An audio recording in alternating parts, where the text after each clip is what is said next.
Created live on Fireside.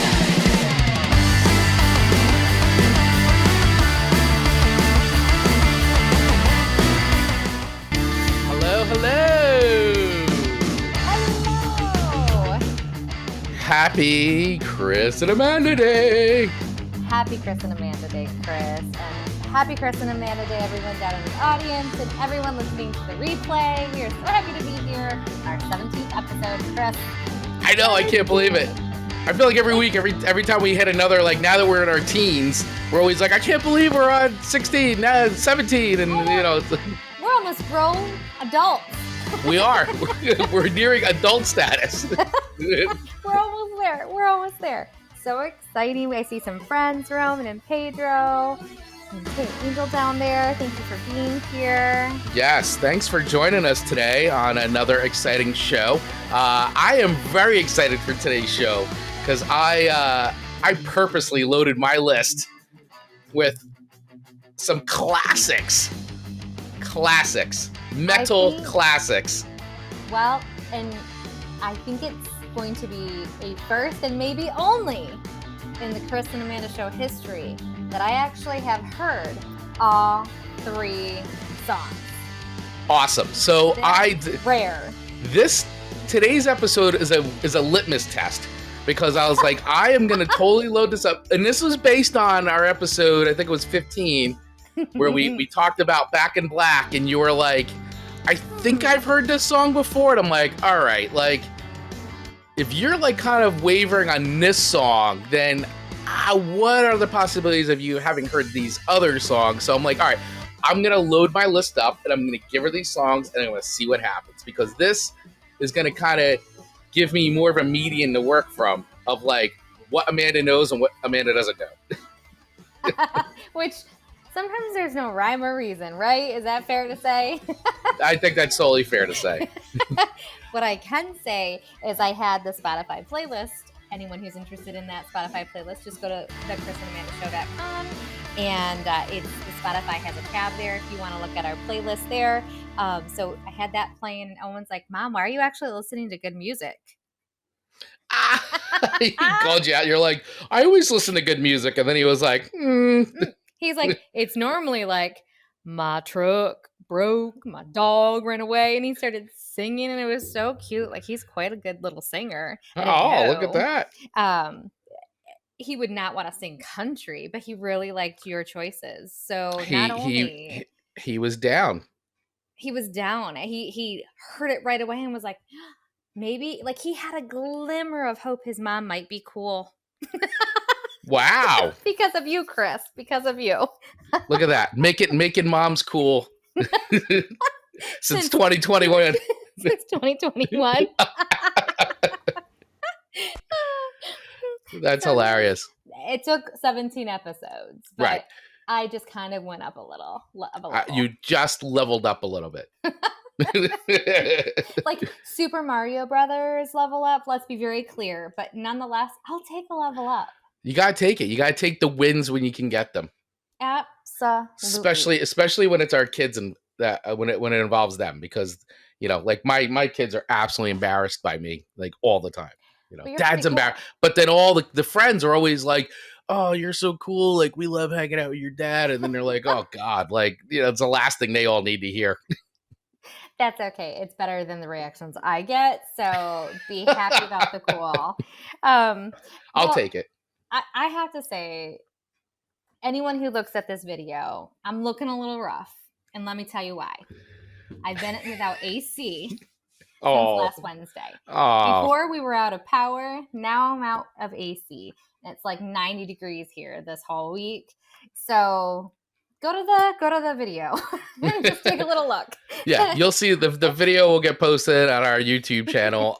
And usually it takes about a day or two to get them up on YouTube. But you can watch all the episodes we've done to date on YouTube right now. So if you head over to our YouTube channel, you can also use the link in the fortune cookie here. That will give you access to all the links to Chris and Amanda show, including the audio replays of the show, the YouTube channel, and we just launched a mailing list sign up. So if you want to stay up to date on all things Chris and Amanda show, feel free to throw your name and email address on that email list.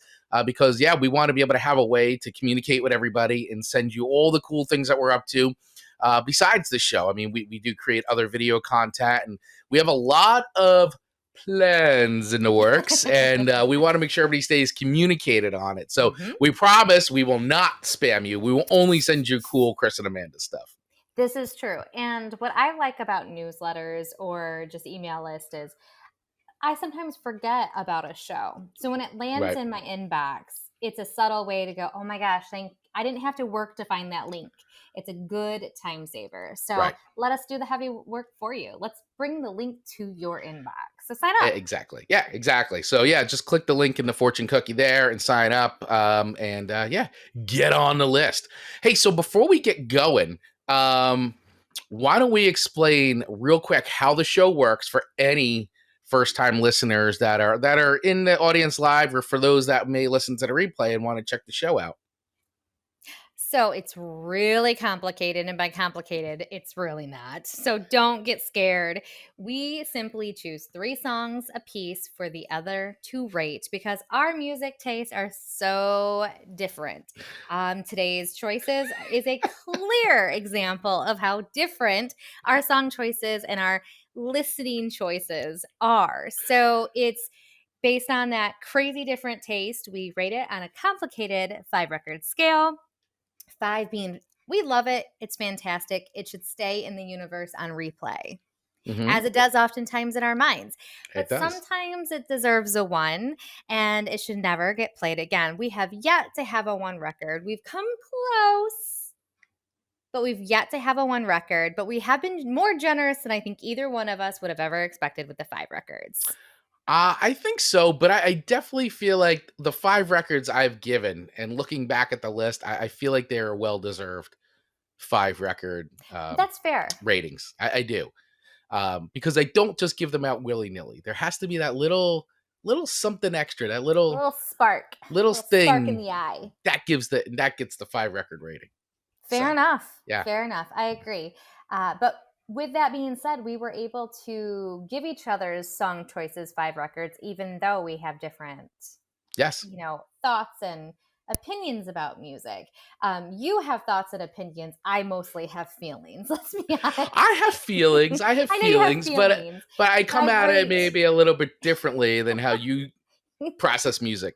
I rate solely on feelings for the most part. You can step away from that. Yes, you have the feelings, but you can step away from that a little bit and digest it for other important reasons, such as like the history of a song or the technical difficulty of a song or the songwriting, which is what, again, makes the show really fun because you always have really, really cool things to talk about.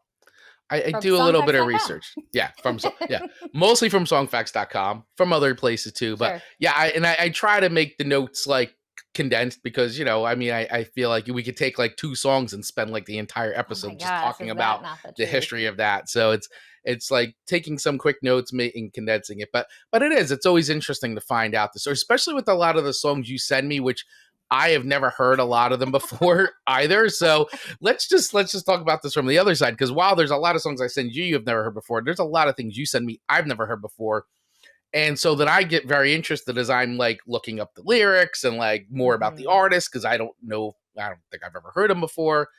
And then that's when I start finding things and it's like, oh, well, that's interesting. So sometimes it puts a song in a different bit of context for me that I didn't think about in the first place. So I will say sometimes the notes do sway my ratings. I'm just going to put it out there. Sometimes it sways my reaction. Fair. You have told me stories about my own songs that made me love them more. Because sometimes it's that backstory that's like, wow, that's super cool or magical or like, whatever it is. Like it just, it brings it a little more to life for me. And so then I can I feel like, well, I can relate to this more now. Absolutely. Sometimes I just straight up, no matter what the story is, I'm just like not digging it. But that's okay. That's all right. Like Uptown Girl. Like Uptown Girl. Did not matter. Nope. Done. Nope. Done. Well, now that we got all that housekeeping out of the way, let's dive right into our song choices. Did you want to tell mine first? You want me to go? No, absolutely. I will tell everybody what your song choices for me this week were.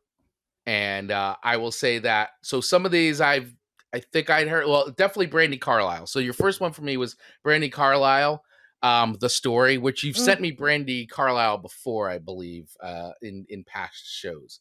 Your second song for me was by Gretchen Wilson, which is the song Homewrecker. I can't wait to do that song.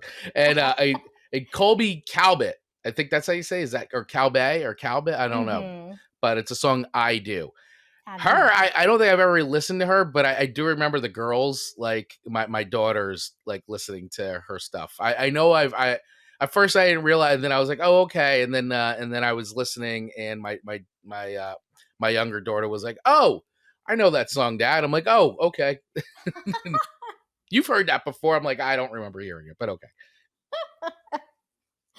So I have on our list that Jolene was number 2.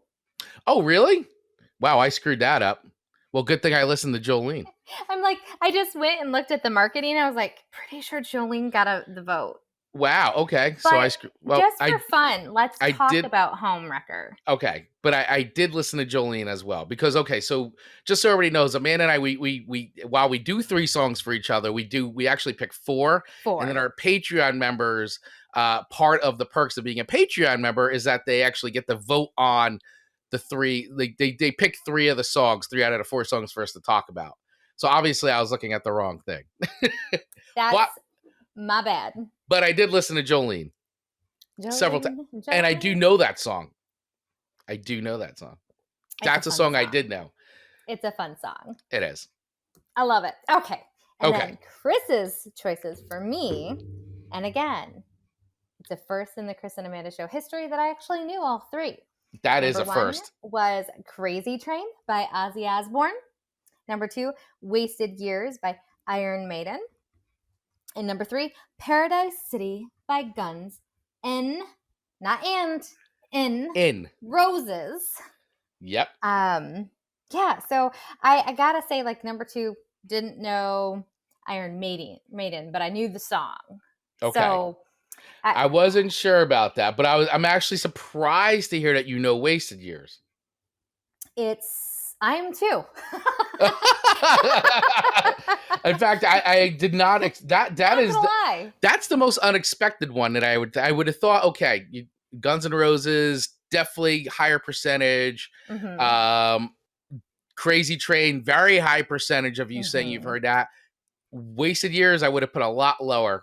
I would have lost money on that one if I just bet. I would have lost. I feel like next week there's going to be none that I know, just because this week I knew all 3. Well, I may just keep pushing. I may keep pushing now. That's why I said there's a litmus test. Trial and error.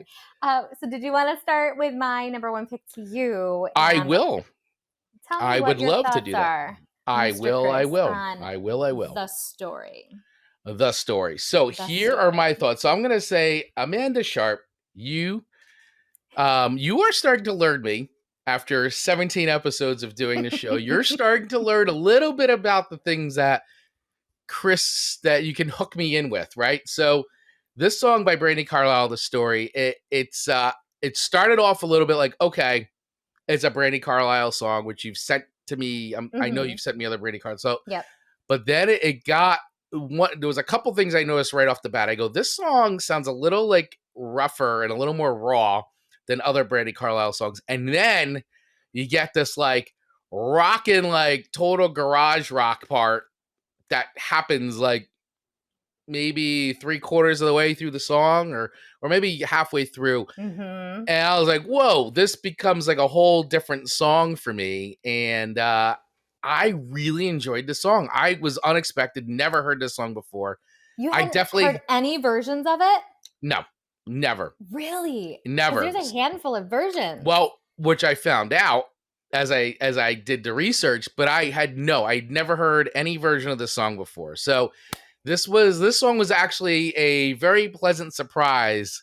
you gave me a gift, Amanda, and I appreciate, and I've accepted that gift. And this song was very cool. I really didn't expect it to go the way it did at all. So I was like, whoa, like that came out of nowhere. Like I didn't expect Brandi Carlile to make a song like this. And the start of the song, you're not thinking it's going to go that way No, either. not at all. And actually, too, it's funny because like my daughter just played me the new Billie Eilish song.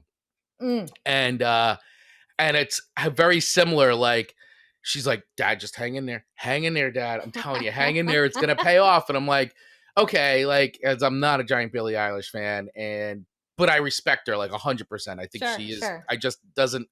But anyway, so the song I'm listening to, I'm like, well, it's kind of cool. It almost sounds like a little Radiohead-ish. And then all of a sudden it jumps into like this like big loud part. And I'm like, holy cow, I would have never expected that. So after having just heard that, I think on like Thursday, then now having heard this Brandi Carlile song over the weekend, I was like, whoa, this is cool. Like another like unexpected twist. So here's what I found out about this song. So this is actually one of the few songs Brandi Carlile didn't write because she normally writes a lot of her songs.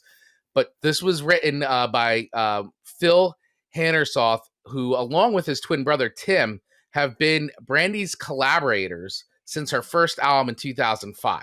Really? The three of them all grew up in the same area, rural area of Maple Valley outside of Seattle. And the twins, before they met up with Brandi Carlile, were in a duo called the Fighting Machinists. And after the band broke up, they became her songwriting partners and actually joined her band. So here's something that I found out too. This is a very, I feel like this is apropos for you sending me the song. And I know you didn't know it. I was like, wow. No. So after the Fighting Machinists disbanded, right? Brandi Carlile recruited the twins to play with her, and they first performed together in 2000, and they got matching tattoos, all three of them together.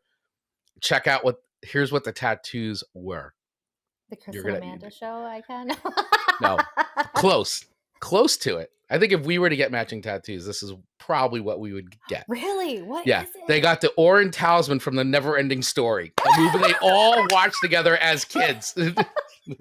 Because if anybody listened to the show, you know that Amanda and I are kind of obsessed with The Never-Ending Story. A little bit. A little bit. Like, we love our Star Wars. I mean, you guys all know I am a Star Wars nerd. But, like, The Never-Ending Story, I think Amanda and I could sit here and talk about Never-Ending Story forever. So when I saw that, I go, oh, my God, this is, like, amazing. Not only did you send me this song, but there's this cool little backstory of them all getting this matching tattoos from The Never-Ending Story.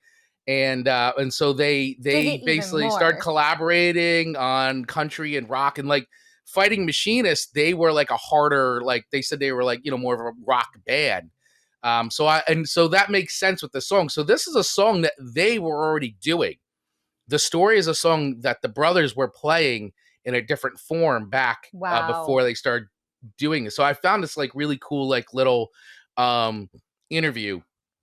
It was on the Jeffrey Pepper Rogers blog site because he interviewed them. So here's just a quick excerpt from this. I just thought it was cool. So he asked, it's so hard to imagine if the story existed before you started playing together. How did the original version compare with Brandi's version? Yeah. And so Phil said, well, it doesn't compare at all. We had recorded a couple versions, like one on keyboard and one with acoustic guitar. It was just a lyric, a melody, and a couple of chords. It wasn't really anything until we started playing with Brandi and she was able to put some power into it. Brandi then says, the story was already a beautiful song. Phil's got a really powerful voice and sounded great singing it, but I think the song needed to be really loved by someone. If anything, I brought to the scenario a little bit of insanity and intensity and cultishness. Especially when I was younger, I was a little overwhelming. I came on the scene and I was like, all right, let's quit our jobs, get matching tattoos, and never look back. I don't care. Forget about your wives. Forget about everything. Let's just do this. So I love that's it's such a great quote. The person who produced this record was T-Bone Burnett. He's a legendary producer and musician, and he was trying to get her to come out of her comfort zone with the song, which I think really speaks to like how I said, like immediately I felt like was a rawness to this. So he told her that normally what she does is when she records, when she sings, she plays guitar and sings at the same time. It's just her comfort zone. So he said, I want you to sing the song without you playing guitar. And she's been singing the song for years with just guitar and her thing. So she was like, well, no, I don't want to do that. And he's like, no, do it. it's distracting you. So she got Mhm. really pissed off and she recorded it anyway. And that was the take that they used because so you can actually hear You like can actually hear the It annoyance says a little bit after. according to Song Facts, it goes, an enraged Carlile didn't agree, but put the guitar down and recorded the take that actually made the cut. Which So sometimes yeah. everyone needs inspiration. I know. That was her inspiration. That is fascinating. And it is so powerfully soulful. And it's just, like you said, it comes out of nowhere. It really does. And there are so many different versions of this. Leanne Rimes sang, who is a country singer. You know Leanne. I know who Leanne, yes, I do know who she is. And she was on The Masked Singer. She actually won it, and she did this song.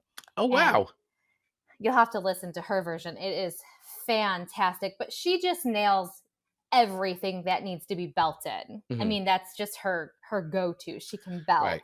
Where when Brandi sang it, it just is so like the combination of a little bit of everything. It's just so good. I feel it. I cannot karaoke this song. It's just too much. I wish I could.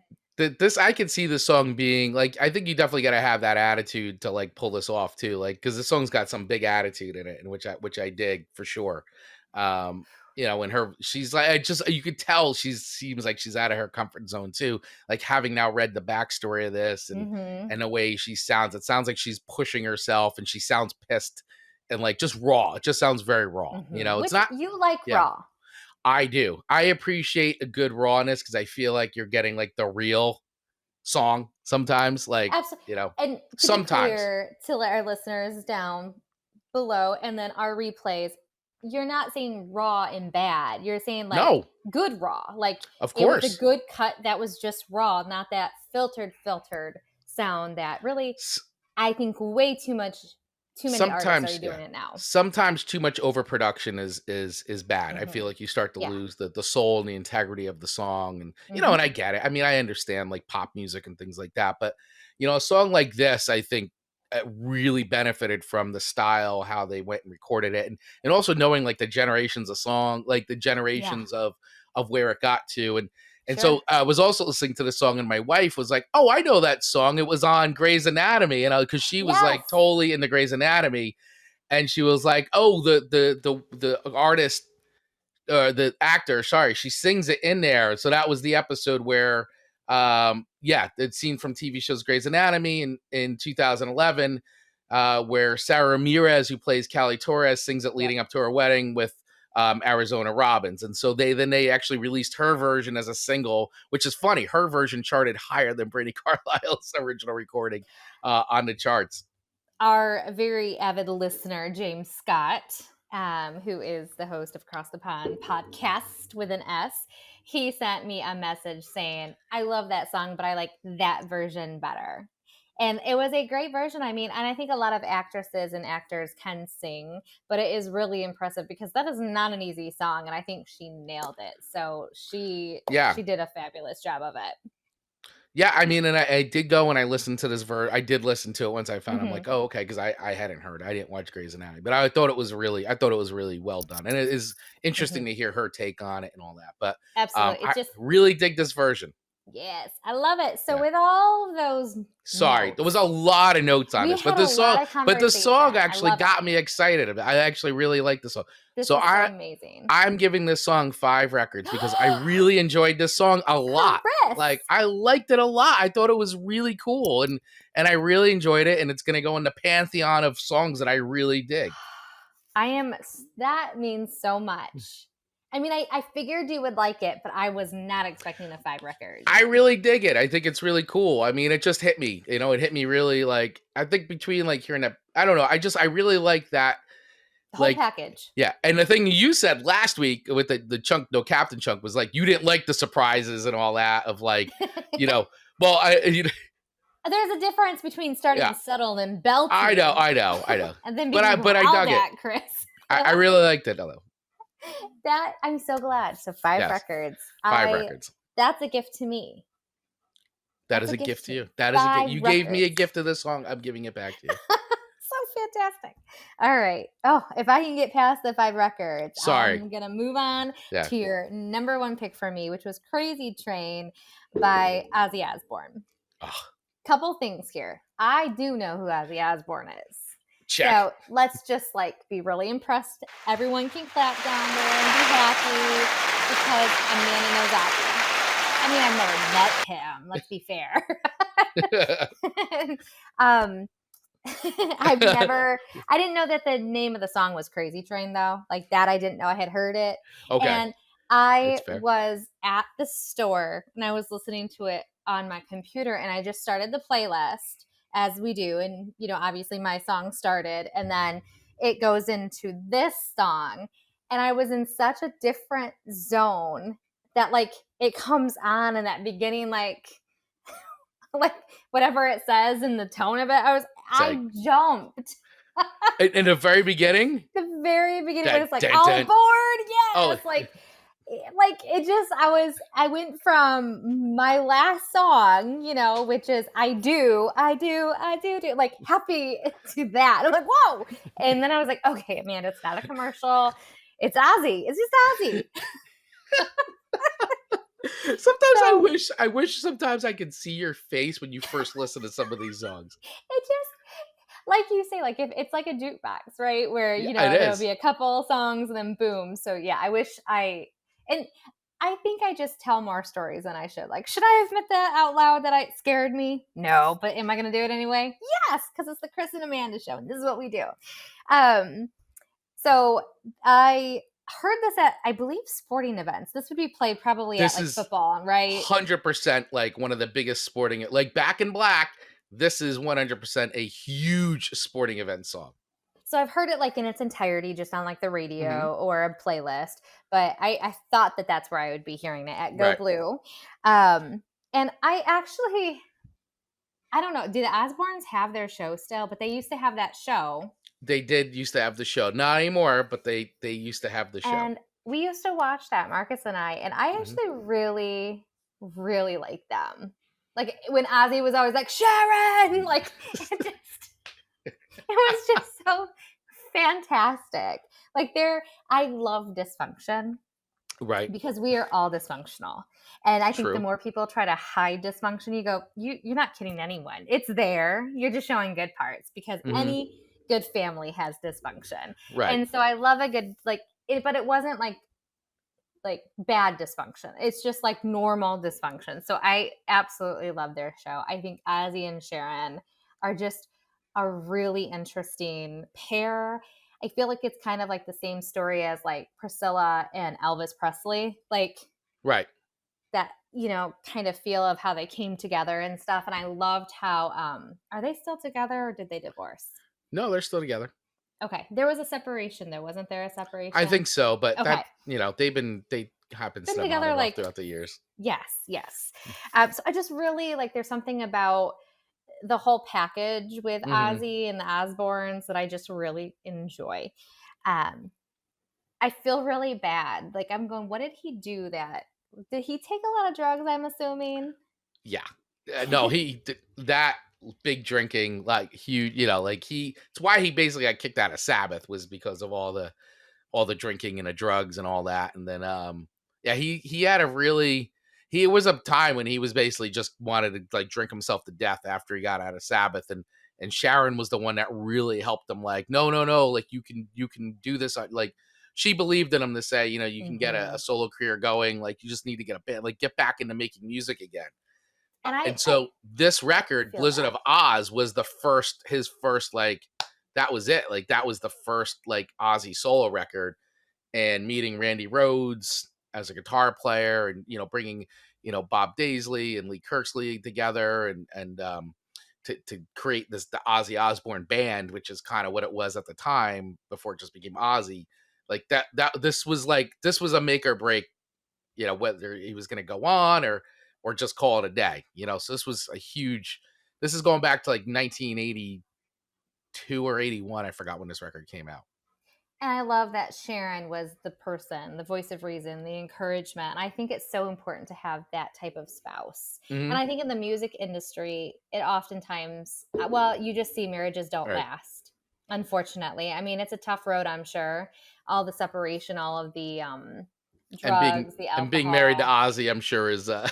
Yeah, so There's I no feel like- cakewalk. no, Sharon, you know. Yeah, I mean, it's the whole thing. It's So, yeah, so that's just my little story or, you know, enjoyment of the Osbournes. And then I love the lyrics going off the rails on the crazy train because I think we all go off the rails on the crazy train occasionally. I do a lot. I I'm just mean, kidding. it just looks different for everybody, but Yes. I think Everybody's crazy train is a little different. Yes, and we board it or unboard it more often than others sometimes in different seasons, you know, but I really enjoy all of it. I like the Ozzy, I like the Sharon. I even like that it scared me a little bit.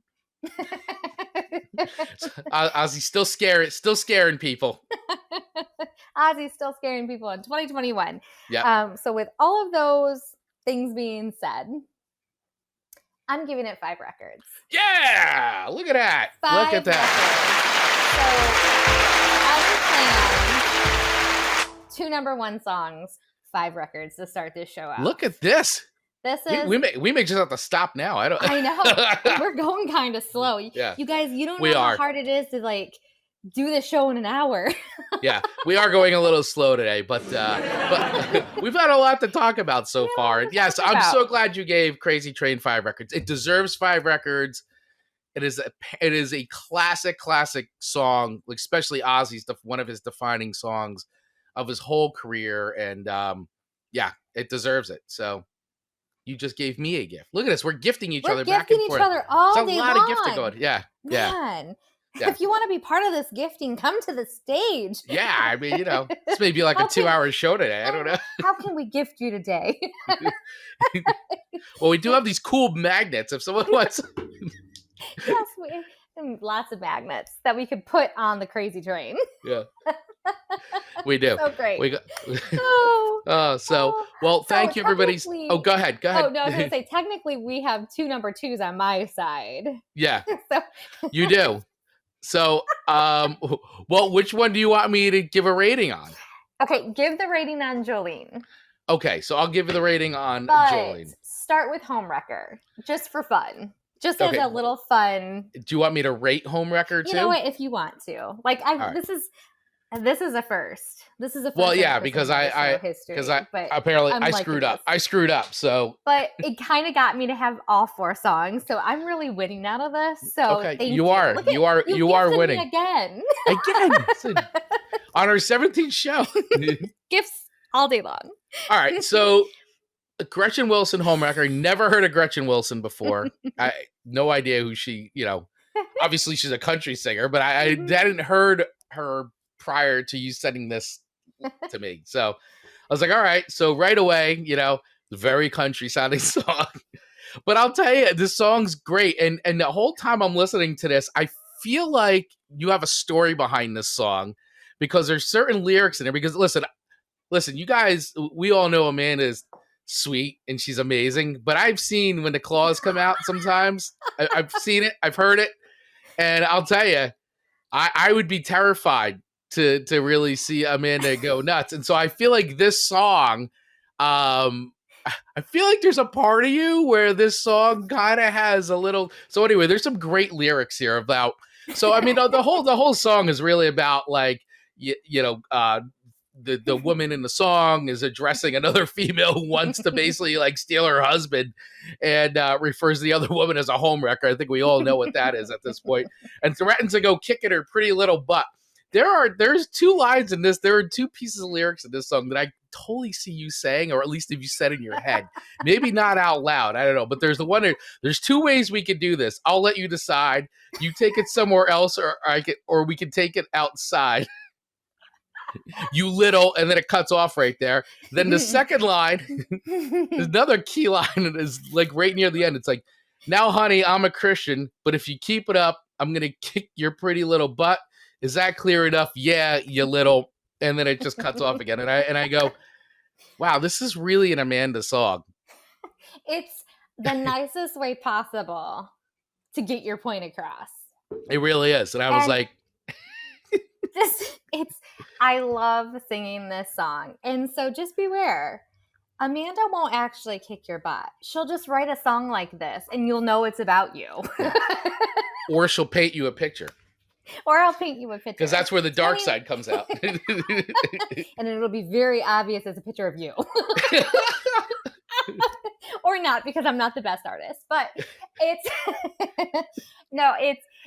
I don't like to go mean. But I can... if need be. And I didn't used to be nice. It's when Mama Bear comes out. I know. Well, I'm a much better person now that I'm a mom. Mm-hmm. And now I can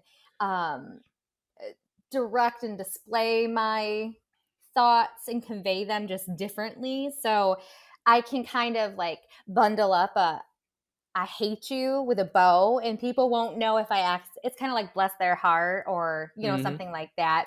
But I always don't test me. Don't push me. Like, I want to stay good. So Gretchen is like that alter ego of mine. Good to know. Yes. So Gretchen Wilson is your alter ego. Yeah, she writes the songs that you really, of the things you really would like to say. Yes. And I would if I ever had to. There you go. So I thought the song was fun. I was definitely it made me laugh. So I'm gonna give it 3. I'm gonna give it 3 records. It was That's fun. Totally it was fair. a fun listen. She is you'll have to listen to some of her other songs. They're just really fantastic. She just kind of puts a fresh, fun spin to a lot of your traditional country. And it's just super fun. So yeah, I mean, it is a fun song. The lyrics of this song is what hooked me in, because I said this is good. I like this. It's so fun. Yeah. So if you'll add that one to our Spotify playlist too, Chris, just so everyone can hear, or they can Google it. But Gretchen Wilson, I will add Home Record. I will add it. Wrecker. Home All right, Wrecker. on to Jolene. Okay, so Jolene. So this song I do know. The Dolly Parton this is a classic Dolly Parton song, Jolene, and I think the Chicks did this. Didn't they do a remake of this at some point, the Dixie Chicks? Am I wrong about that? I'm not sure if I know. Miley Cyrus did. Maybe that's what I'm getting that confused. She sings it phenomenally. I'm trying to look here if I got that right. She's come a long way since she was what character did she play? Oh, was it just Miley Cyrus? Oh, Hannah Montana? Oh, Hannah Montana, yes. Oh, I know. I grew up on... I didn't grow up. I mean, the girls grew up. It was always on. I remember going to see the Hannah Montana movie in the theaters. You're a good dad, Chris. Yeah. You're a good dad. I am a good dad. But yeah, so this is a classic song. So some quick things a few things I discovered about this song. Didn't know, never knew. Once again, backstory stuff, especially when you're talking about some of these, more well-known songs. So according to Song Facts, the title was inspired by an encounter with a 10-year-old fan. She had this beautiful red hair, this beautiful skin, these beautiful green eyes, and she was looking up at me, holding out for an autograph. Parton recalled to NPR in 2008. I said, well, you're the prettiest little thing I ever saw, so what's your name? And she said, Jolene. And I said, Jolene. That is pretty. That sounds like a song. I'm going to write a song about that. I had no clue. I mean, once again, no idea. And then I read that and I'm like, oh my gosh, here we go. The stories behind the songs and how they came about, until you hear sort of what what the intent was from the actual artist who wrote it. A lot of times it's your own interpretation of that song. But yeah, so there you go. This was written and recorded around the time Dolly Parton was leaving one-time singing partner and managing Porter Wagoner. The song became the first of 5 consecutive #1 country hits and created momentum as Dolly embarked on her solo career. It was also the only one out of 5 to cross to the American pop charts. So it actually went from country to the pop charts, which, is always when something crosses over the pop charts, it usually goes even further because it's not limited. You have more of that mainstream crossover success. So here we go. So some of the artists who have covered this: the White Stripes, Reba, your girl Reba, Olivia Newton-John, and 10,000 Maniacs. were a few who have done it. Bluegrass singer Rhonda Vincent also recorded a cover of the song that became a fan favorite, and one of those fans happened to be Dolly Parton. She was so impressed with that version that she invited the singer and her band to perform it at Dollywood.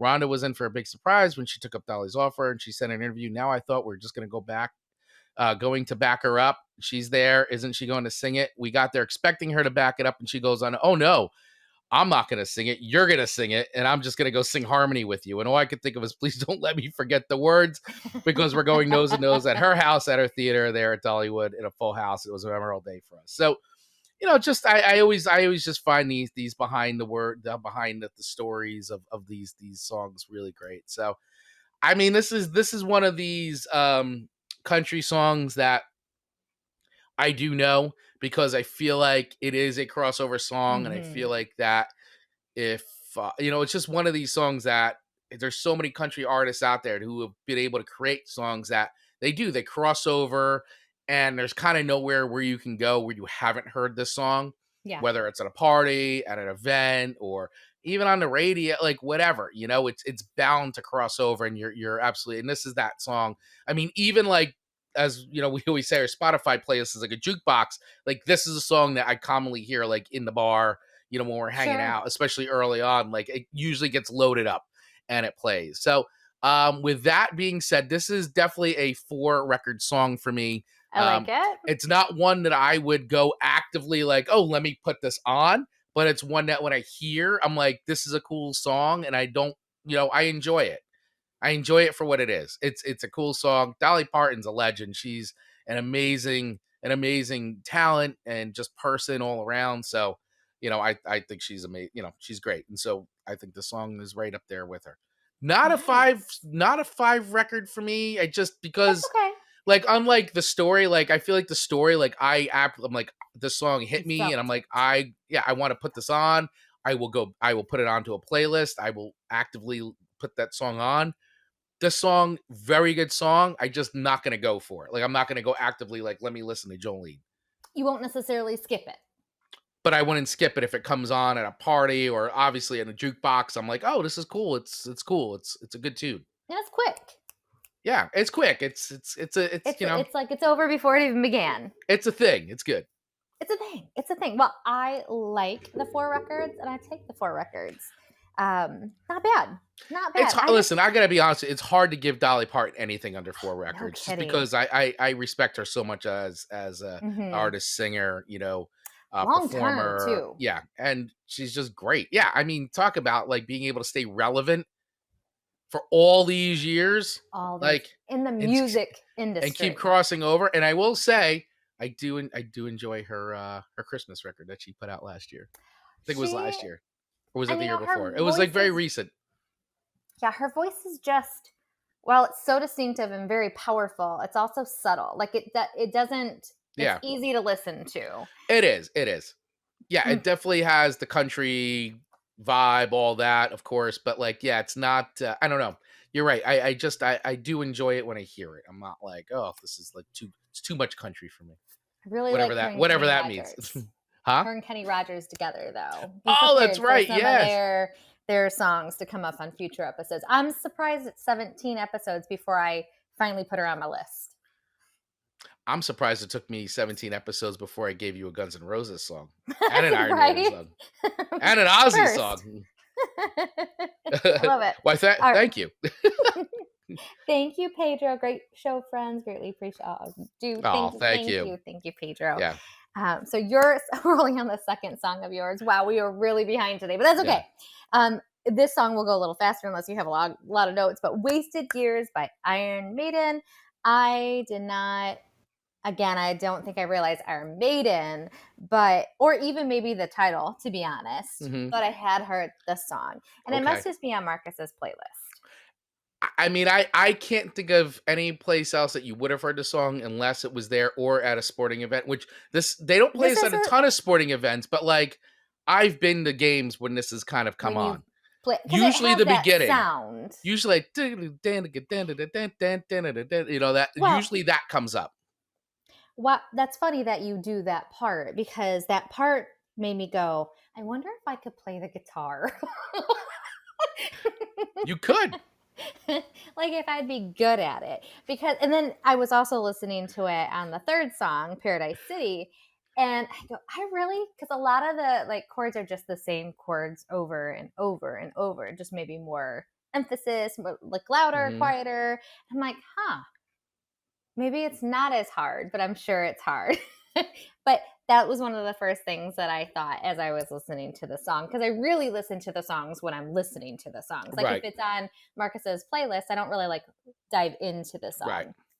So I love the lyrics. They are great lyrics. They're really, really great. I think they're very wise lyrics.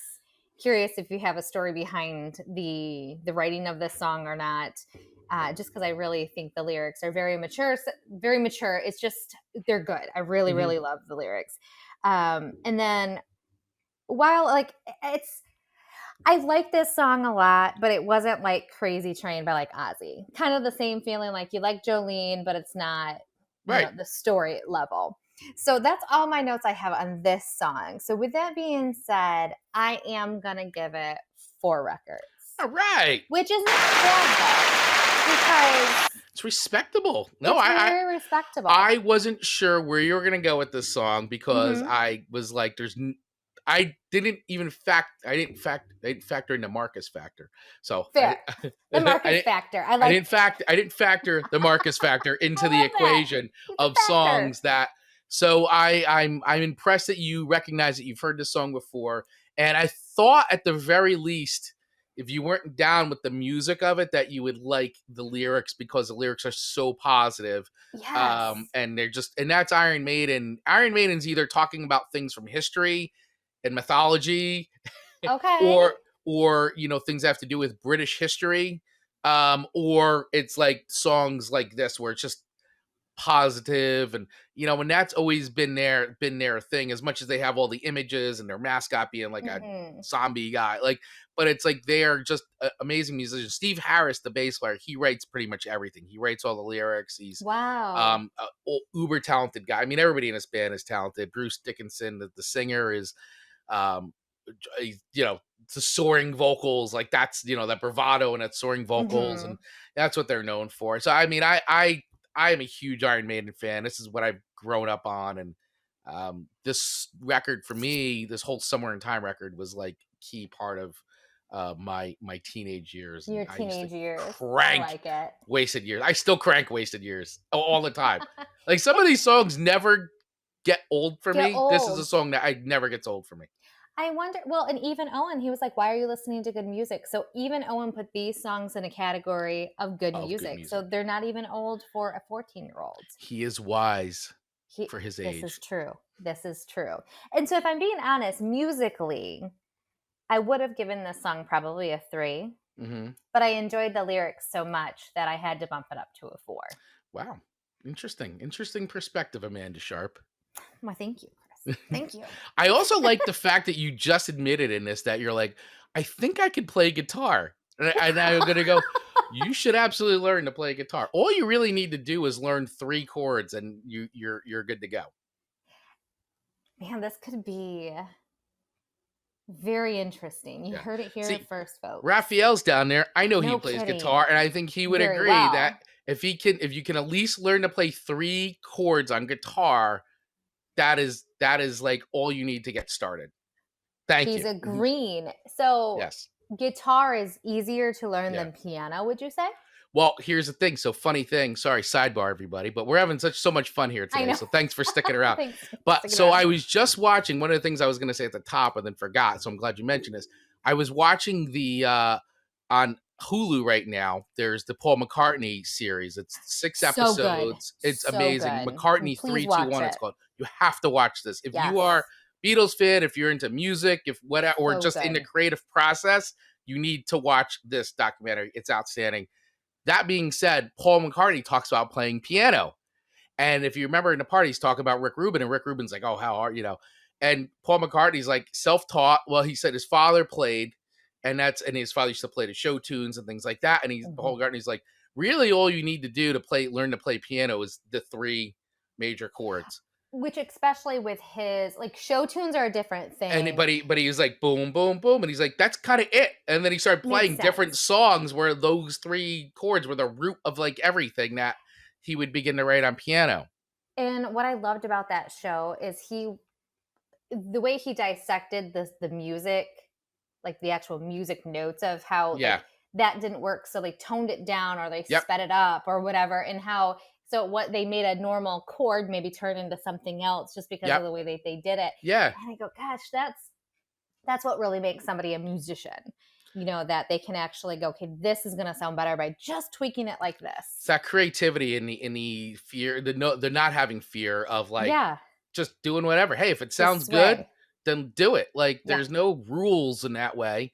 So anyway, yes, if you guys haven't seen, if nobody out there has seen it, definitely watch it. But to go back to your original question, is it harder to play? Yeah. I believe in you got Paul McCartney saying, if you can play these 3 chords here, that's it. Like the world opens up to you. So man, the world might just be opening up. Which after watching that, I was like, man, I've been always wanting to learn how to kind of play piano or at least play a little bit. And so that kind of got me inspired a bit. So who knows? Who knows? Maybe I'll learn those 3 chords and I'll start playing a little piano. There we go.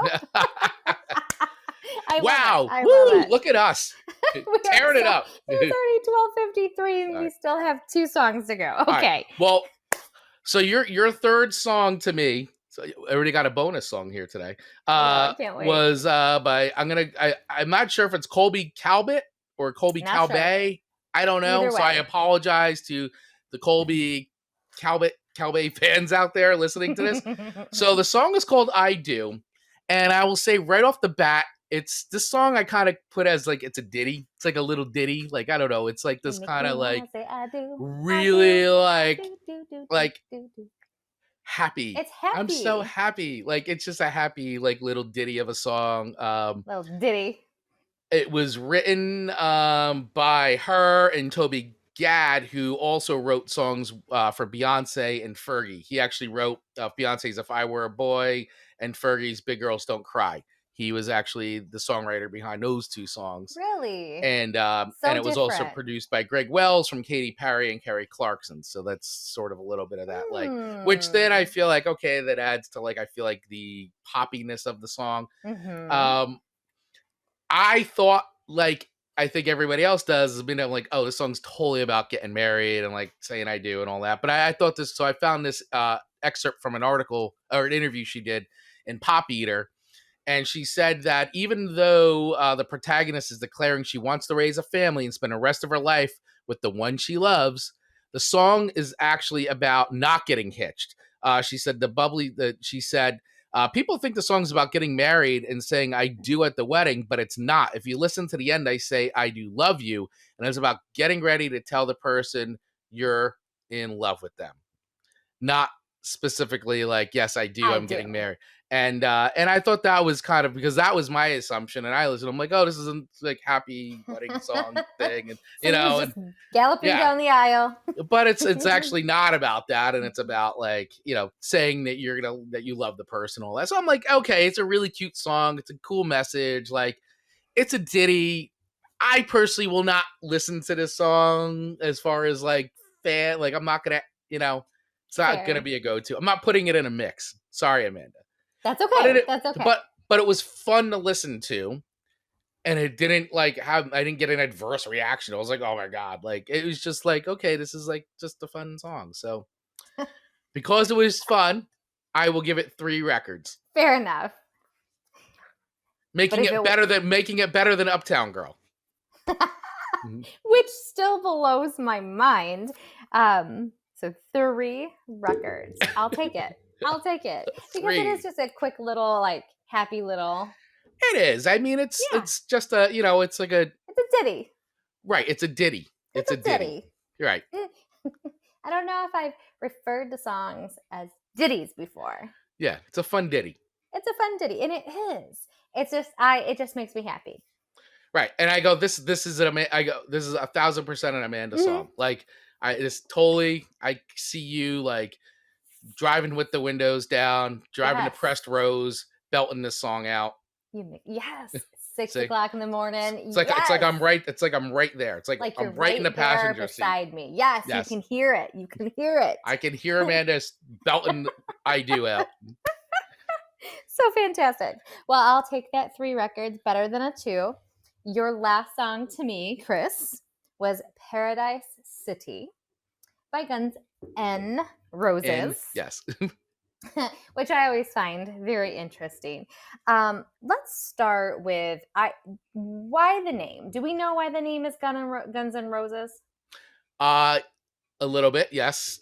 It goes a little bit. So Axl Rose, and then he used to be in a band with Tracy Guns, who was a guitar player for LA Guns when they first started and first moved out to LA.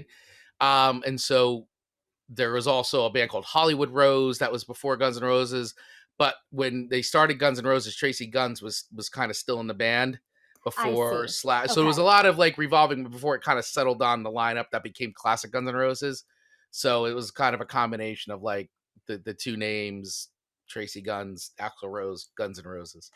Makes sense. It's just always been out there since I've been alive, I feel like. So like I've never questioned it. It's always just been something that I've known, whether I know all their music or not. It's hard to not at least know that you know Guns N' Roses. Kind of like the AC/DC thing, which I more recognized it as a font than anything, but that's okay. Let me tell you right now, too, before you go out, it was really hard picking a song from this record. Really? Because I wanted to pick a song that I feel like everybody's heard every single song in this record.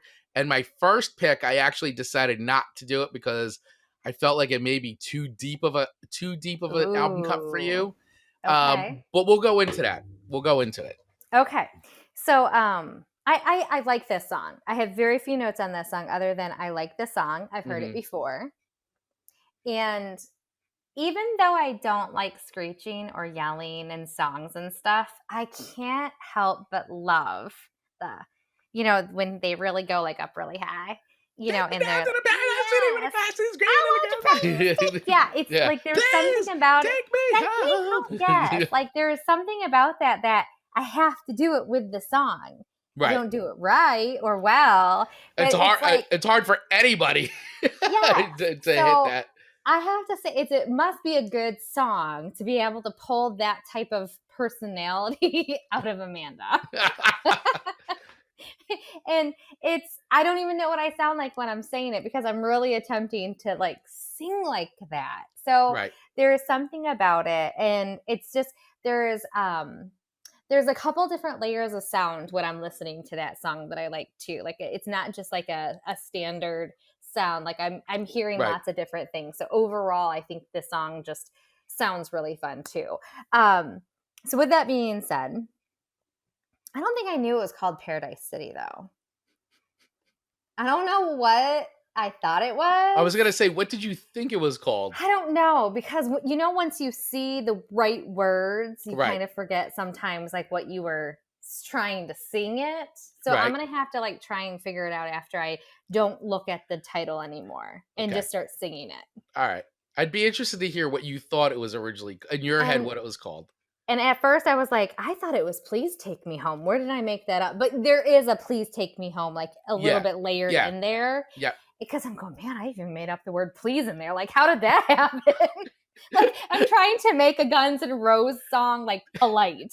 Like, so I thought I made up please. And then I was like, no, I heard it. I really heard it. Please is in there. Oh, my God. I can't help it. So I dig it. It's one of those songs that doesn't necessarily make me feel good, but it makes me feel at home when I hear it because it's just like a classic, a standard. I don't put it in the same category as Crazy Train by Ozzy. Okay. All right. Interesting. But like a little lower. So I'm going to give it 4 records. But I think that's still very fair. Would you say it would be like it's a 4.8? I would say that. So it's close to 5. Would. It's close to 5. If Ozzy wouldn't have been on the list, it probably could have been my 5 for the week. Interesting. Not that we make 5s. Like if 5s aren't there, we don't do 5s. That's true. Yeah, that's very true. Yeah, we don't just I feel like, willy-nilly give them. Yeah, I kind of like, why do I like Ozzy so much? Because he's the Prince of Darkness. But I don't feel like he really is the Prince of Darkness. I feel like he's a pathetic little baby. Like, I think because totally you watched the show and you were into the show, that's why because he entertains you on top of like, and then you're like, oh, and then he's also does like music. He needs a mom. Like Sharon's his mom, and I'm that mom. And you want to mom him. I want to mom Ozzy. Yeah. So I think I just am attached to Ozzy for some silly reason. But not the same attachment to Guns N' Roses. Correct. I don't feel like they need me as much as Ozzy does. Right. Okay. So some people might be like attracted to Ozzy. I just like feel like he needs another mom. Raphael checking in. Crazy Train is a 10 record track. You know, I agree with you, Raphael. But because we only go to 5 records on the show, 5 is like a 10. But let the record note that a 5 could be a 10. Let the record note. Is it note? Is it note or let? I've always said let the record know. I think I say it wrong. Note makes so much more sense. Let it be noted. Note. Let it be noted. And let it be recorded that yes, we agree. A 5 record could also be 10 record. Exceptions should be made to Crazy Train. Duly noted. Do you know? Okay, so this has been noted. However, we did not give the Never Ending Story 10 records. So I feel like we can't just start 10 records now. Right. Well, I guess we can make an exception for I do like that we're putting I do like the acknowledgement that it could be, because I mean it is Crazy Train. And I will definitely say I think as much as I love the Never Ending Story and I think it's an amazing song, I do think Crazy Train's a better song than the Never Ending Story. I think we just have nostalgia could rate it. Yes, we have a very strong emotional attachment to that song. Yes, we do. But as far as well-written songs, okay, that's fair. Yeah. Crazy Train, Ozzy and Crazy Train is better than Limahl. The Never Ending Story. I need a little of that today. Yeah, the sideways hair thing. So I just want to say that. So the reason why this song was hard, picking a song from this record to start. So this record, Appetite for Destruction, is one of my top 10 favorite records of all time. Is it? When this came out and I finally got it, and this is going back to 88, so I was in 8th grade. 7th or 8th grade when this came out. And I literally wore this cassette tape out in my Walkman. Like, it never left my Walkman, to the point where, I listened to it so much that the cassette was breaking, and, I had to go buy a second cassette because I, wore it out. That's so fun. Yeah, and then I eventually got the CD, and then it was fine. But, I absolutely love this record so much. It is so hard to pick a song on this record.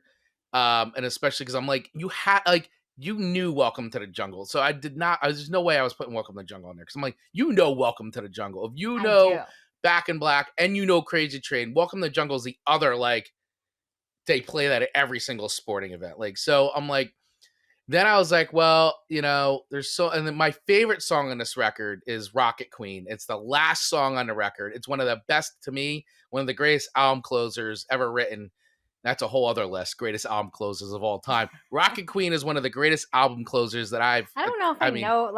I'm gonna write that down. And it's a weird song. It's a weird song. They don't play. I mean, they play it on the radio, but it's not like anything you would hear to sport. It's just a weird song. But it is so good. It's such a great rock song. It's my favorite song on Appetite for Destruction. Paradise City is an amazing song. I love this song so much. I'm glad you gave it 4 records. I wasn't sure where it would rank for you, but I figured you would at least know it. So now that I've gone through this, I can now look at this data and I can process it for future songs I'm going to be picking. Yeah, I am computing. This was an important episode for me. So to learn more of the Amanda line of thinking. So people who need moms definitely usually get 5 records, and so really though, 5 records and then 2 4 records from those songs. That's not bad. No. I wouldn't actively Google them and listen to them. But I'm glad that they're on the playlist. And you know what I love even more is Owen was like, Mom, why are you listening to cool songs? Like, that is so special to me. I gave you another gift. What a gift. So many gifts have been given today. August 23rd, 2021. Amanda Episode 17. Up. Episode 17. Leveled up as a mom of a teenager. Yes. You got some cool points. Cool points. And I'm sure by the end of the day, I will have done something that knocks me back down. Well, they don't last forever. They're very short term with our kids. So you gotta like savor it, and then it's like wins. And then it's just gonna be gone, like it never happened. So episode 17 will forever hold a special place in my heart. That's right. And again, thank you, Ozzy. Thank you, Ozzy. Thank you, Ozzy. I agree. Raphael, A Crazy Train Greater Than Never Ending Story. I'm gonna agree with that. That's not really a debate. I mean, it is definitely better. And yes, I agree. It is a 10 record. We had to talk it through though to get me there. Well, I agree now. Well, we wanted to give it some context because we've raved about different songs and things like that. And yes, Crazy Train is, if we had a 10 record rating, I would give it 10 records. And I would have too, because it really, our 5 records is almost like a 10 record. So, but we can't, it's hard to fit 10 records on the graphics unless we just go record times 10. They just look like little baby dots. Right. We'd have to go record and then times 10.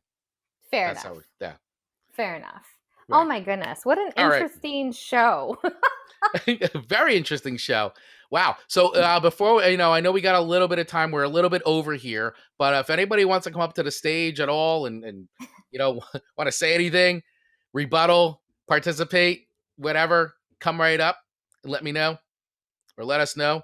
Somehow Amanda kicked herself off the stage again. There you are. You're back. Sorry about that, friends. I don't know how I always do that. I try to. It's good. It's good for once an episode. Absolutely. I think the last episode I didn't do it. I didn't even think about it, but I'm back. And does anyone else want to join us on stage just in case I kick myself off again? In case Amanda kicks herself off. Well, that's fine. I mean, if not, no worries. We appreciate everybody hanging out with us today and enjoying the show. Hope you guys all enjoyed it. Please feel free to, share the replay, broadcast it out, share it with other followers here on Fireside, because, we are just always looking to grow the show, and we really appreciate everybody who hangs out with us each and every single week. We will be back next Monday with another show. We're always here at 12 p.m. Eastern Standard Time here on Fireside. Of course, we always try to jump in on other people's shows and participate, and so we're always hanging around in other shows, but our show is definitely on Mondays at 12 p.m.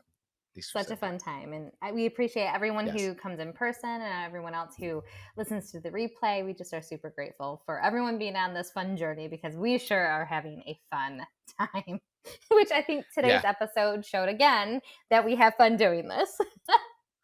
Yes, 100%. So we will actually, so what we always normally like to do is after we're done with the show here on Fireside, we bounce over to Instagram and do a little after party where we just sort of do a little after show, after party thing and talk about the show. So if you want to join us over on Instagram at the Chris and Amanda Show, once again, if you go on Instagram, or you can access all the links to everything in the Chris and Amanda universe, right by hitting the URL there, the website in our fortune cookie. And we do have a mailing list too. So please sign up for that, because we are growing our list so we can begin sending out email newsletters full of all things Chris and Amanda universe real. We're like creating a Chris and Amanda universe. See, we first started with the Happy Chris and Amanda Day. We claimed a day, and now we're going for the universe. Yes. What we do. We claim the day. What we do. Yeah. Chris and Amanda Day, and now it's a universe. Come join us. There's no end. Come join us. Join us. Yes. All right. Well, thanks, friends. We appreciate each and every one of you. Thanks for joining us, and we will see you next week. Amanda, any final words? Thank you all for being here, and join us over on IG if you can, and we'll see you next week at noon Eastern Standard Time.